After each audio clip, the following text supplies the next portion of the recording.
Bismillahirrahmanirrahim. Hai guys, Assalamualaikum semua. Bertemu kembali dalam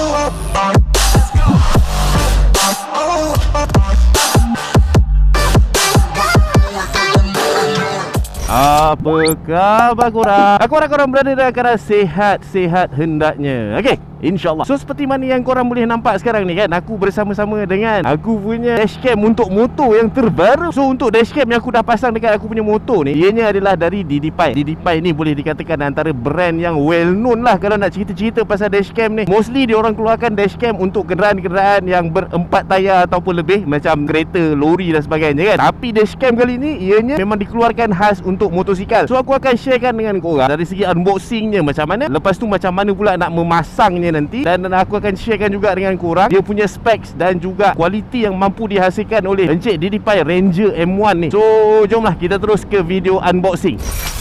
Alright guys, so inilah dia packagingnya Encik DDPie Ranger M1. So apa yang korang akan dapat anda kata korang membeli Encik DDPie Ranger M1 motorcycle dashcam ni? Jom kita tengok sama-sama. So selepas kita dah buka kotak dia tu, ada beberapa barang dalam ni. Ni dia punya sampul ni, bukan sampul duit gaya je. Dalam ni korang akan dapat quick start guide lah. So dia ada bagi dua, satu user guide, satu lagi motorcycle intelligent hardwire kit. Seterusnya apa yang ada dalam kotak ni adalah hardwire kit tadi tu. So ni ada wire color kuning, ada wire color merah, lepas tu ada dua kaki macam gini. Aku pun tak tahulah, benda-benda wire ni memang aku tak reti lah. Kita serahkan pada yang pakar masa nak pasang tu nanti. Lepas tu apa yang korang akan dapat adalah set skru, dia punya cable tie, link key, skru dan sebagainya lah. Dan seterusnya korang akan dapat mounting. Kamera mounting dia jenis yang macam gini. Yang ni dia boleh adjust, boleh kepak, gebung. Dia bergantung kepada surface yang korang nak lekat tu lah. Kalau kata dia flat, korang biar je lah dia flat. Kalau dia apartment, kau adjust lah sikit. Kalau kondo, lain. And then yang seterusnya, the highlights of the day. Inilah dia, Encik kamera DDPie Ranger M1. Macam ginilah rupa paras Encik kameranya. So dari segi looks, nampak kamera ni dia sangat-sangat compact, sangat-sangat kecil. Yang bestnya, dia ada dua kamera, boleh pasang untuk depan dan juga belakang. Dan disebabkan Encik DDPie Ranger M1 ni dia tidak support internal punya memori, so korang kena beli memory card lah. So disebabkan kamera dia ada dua, korang kena beli dua memory card lah. Okay, so itu serba sedikit barang-barang yang korang akan dapat anda kata kalau korang membeli Encik DDPie Ranger M1 motorcycle dashcam ni. So sekarang ni aku tak nak buang masa, jom kita pergi pasang. Alright guys, so sekarang ni aku dah sampai dekat Dino District. Macam biasalah untuk proses pemasangan biasanya memang akan dilakukan di sini lah. Untuk motor ni, untuk kita pasang dashcam tadi tu, kita kena togelkan dulu sebab nak kena main wiring. So jom kita tengok apa yang kita akan buat lepas.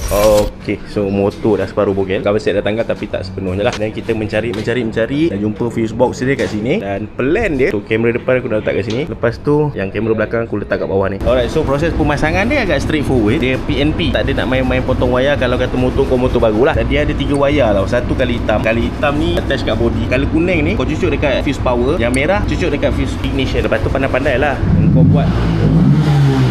Lepas tu kau pandai-pandai lah kan nak buat placement wire kau macam mana, kau nak pakai cable tie ke apa. Alright, ini untuk kamera depan. Dan ini kamera belakang. Macam aku cakap tadi lah, aku letak kat bawah ni. So sesi pemasangan pun dah selesai. Jom kita sambung dekat onboard. Aku nak cerita sikit pasal kamera ni. So itulah dia, serba sedikit proses unboxing dan juga proses pemasangan. Proses pemasangan dia macam aku cakap dalam video tadi lah, ianya sangat straightforward mat. Dia just plug and play je, senang. Okay, so sekarang ni boleh dikatakan sebagai the moment of truth. Aku akan bawang-bawang sikit lah pasal Encik DDPie Ranger M1 ni. Yang pertama dari segi rupa luaran, dari segi looks dia. Motor aku yang Encik Y16 ni, dia memang dah lahir-lahir dah handsome tau. Dan bila aku pasang pula dengan DDPie Ranger M1 ni, dia tidak menjejaskan langsung ke handsomean dia tu. Sebab macam yang korang boleh tengok sekarang ni kan, ianya dilahirkan dan dicipta dalam rupa bentuk yang sangat-sangat compact dan minimalis. So tak adalah kalau kata pasang dekat motor nampak macam apa benda ada benda asing dekat motor kau ni. That kind of feeling memang tak ada lah. Dan lepas tu kalau kau raba-raba sikit lah kan, dia punya kamera body ni, kau boleh rasa dia memang bukan cikai-cikai punya kualiti lah. Build quality dia tu sangat-sangat high quality lah. Dan bercerita pasal dia punya kamera spec apa yang korang patut tahu, Encik Ranger M1 ni ianya mampu menghasilkan video sehingga 3K 30fps. Kira high quality lah, tak ada lah 1080p kan. Zaman bila nak pakai 1080p punya quality. And then dia punya dari segi FOV, field of view dia tu, dia mempunyai keluasan sekitar 145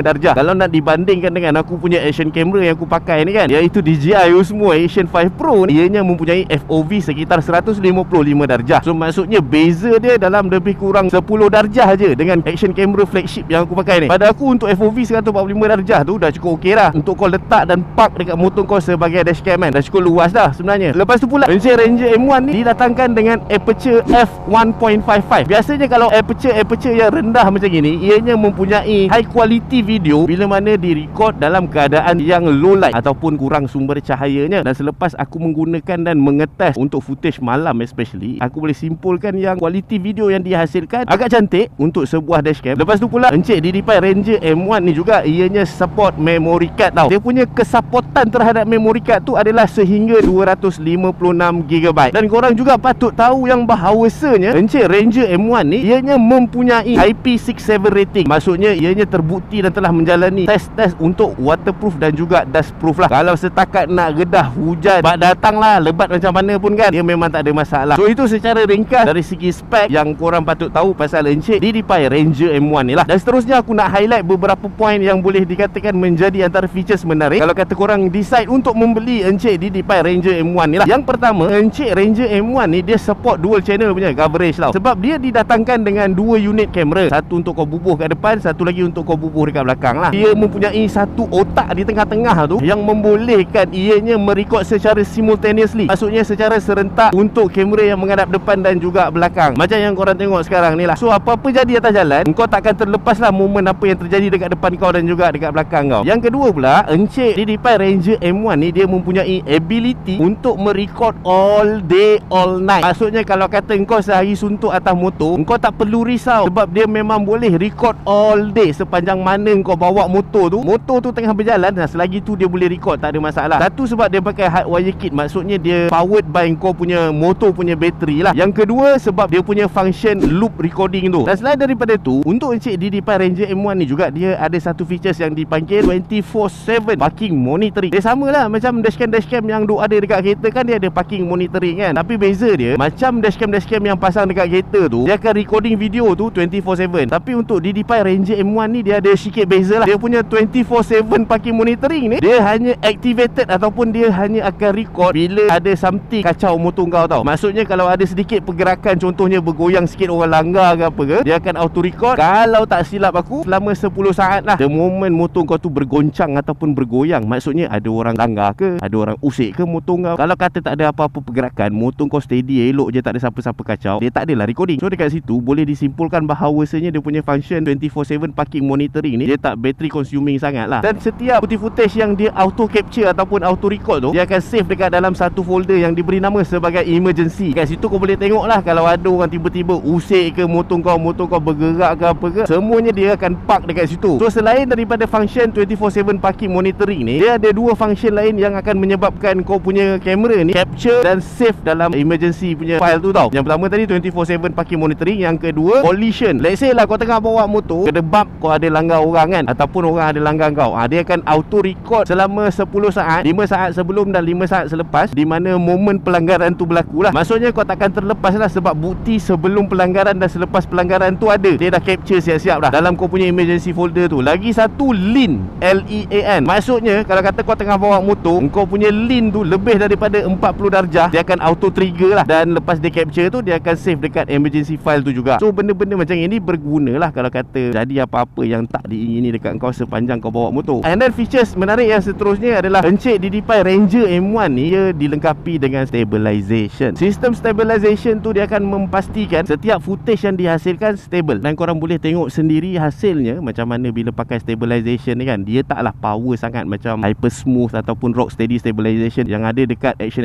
camera yang flagship tu kan. Cumanya footage yang kau tengok tu nampaklah dia punya stable tu tak adalah jedak-jeduk sangat dia punya kualiti kan. Kalau korang biasa tengok pada GoPro, pada kamera-kamera macam Insta360 apa semua kan, dia kan ada boleh tambah GPS punya speedometer, lepas tu dia boleh tambah apa benda, slope dia lah, lepas tu tunjuk direction lah apalah kan. Untuk DDPi Ranger M1 ni pun dia ada juga function tu, dan function tu diberi nama sebagai SR 4.0 Light Effect. Maknanya nanti kau rasa macam nak post dekat mana-mana platform kan, nampaklah canggih sikit, ada pangsen-pangsen tu semua. Dan features menarik yang terakhir adalah dia punya Wi-Fi connection. Okay, so kebiasaannya untuk dashcam ni kan, dia kalau kau nak transfer file atau bila kau nak tengok balik video-video yang kau pernah record pakai dashcam ni, kebiasaannya kau kena connect dulu dengan phone guna Wi-Fi connection. Bila kau dah connectkan dengan phone kau punya kamera tu, time tu barulah lah kau boleh tengok galeri dia lah, kau boleh adjust setting dia lah, apa semua kan. So samalah juga dengan Encik DD-Pi Ranger M1 ni. Dia memang ada capability ataupun kebolehan untuk mengconnect dengan kau punya handphone melalui dia punya app lah, DD-Pi punya app tu. So dekat situ, kalau kata kau nak download file, kau nak gunakan untuk kau post dekat social media ke, ataupun kau perlukan bahan bukti sebab kau dilanggar dan sebagainya, kau boleh download terus masuk ke dalam handphone menggunakan Wi-Fi punya connection. Dan untuk DD-Pi Ranger M1 dia punya transfer rate tu kalau tak silap aku dalam lebih kurang 13 MB per second lah. Dan aku pun dah test, kalau tak silap aku, satu file yang berduration 1 minit, iPhone dia akan ambil masa dalam lebih kurang 14 ke 15 saat macam tu lah untuk satu video. So itulah dia guys, serba sedikit berkenaan dengan Encik DD-Pi Ranger M1. So sekarang ni berbaloi atau tidak untuk dibeli Encik DD-Pi Ranger M1 ni. Okay, to be honest, selepas aku guna Encik DD-Pi Ranger M1 ni, aku dapati ianya sangat-sangat function lah, sangat-sangat function untuk aku lah, orang macam aku. Sebab aku ni satu jenis orang yang kalau pergi mana-mana naik motor pun, walaupun aku tak buat proper setup untuk vlogging dan sebagainya, aku tetap akan pacak juga kamera dekat aku punya helmet tau. Itu sebagai langkah-langkah keselamatan. Walaupun aku tak letak mikrofon apa semua, aku tetap pacak je. At least kalau jadi apa-apa, aku ada bukti. So bila mana dah pasang Encik DD-Pi Ranger M1 ni dekat motor aku rasa macam lepas ni kalau aku nak keluar, nak pergi mana-mana, tak payah pakai action cam dekat aku punya helmet pun, aku dah rasa macam okey dah. Sebab aku dah ada something yang boleh record momen-momen musibat yang mungkin terjadi bila atas jalan. Cumanya aku tak boleh buat untuk vlogging je lah. Kalau untuk vlogging, aku masih akan gunakan aku punya DJI Osmo Action 5 Pro ni. So korang rasa macam mana? Kalau korang pun rasa berbaloi, korang boleh beli dekat outlet Go Bike Today. Dan kalau kata korang rasa tak berbaloi sekalipun, kisah pula aku. So okay lah guys, aku rasa cukup sampai sini dulu video aku untuk kali ni. Pada yang sedang menonton, aku ucapkan banyak terima kasih. Jangan lupa untuk klik like, share, komen dan juga subscribe pada yang belum subscribe. Pada yang dah subscribe, aku ucapkan banyak terima kasih juga atas sokongan korang. Akhir kata, sehingga kita berjumpa lagi di lain video. Assalamualaikum, bye bye.